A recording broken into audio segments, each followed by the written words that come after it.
Hello বন্ধুরা, কেমন আছো? দেখো 5টা বাজে, ছেলে চলে এসছে, এখন খাবে। আজকে আমিও খাইনি, মানে কি বলো তো, একসাথেই খাবো, একা একা খেতে ইচ্ছে করে না। তাই দেখো ভাত করেছি, এখনই ভাতটা নামালাম। ডাল করেছি, এই যে টমেটো দিয়ে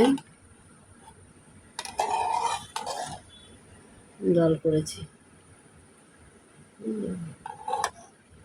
টমেটো দিয়ে ডাল করেছি।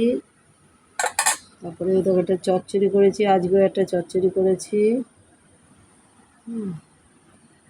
আলু ভাজা করেছি, ছেলে আলু ভাজা খেতে ভালোবাসে। শসা আছে, লেবু আছে, জল আছে।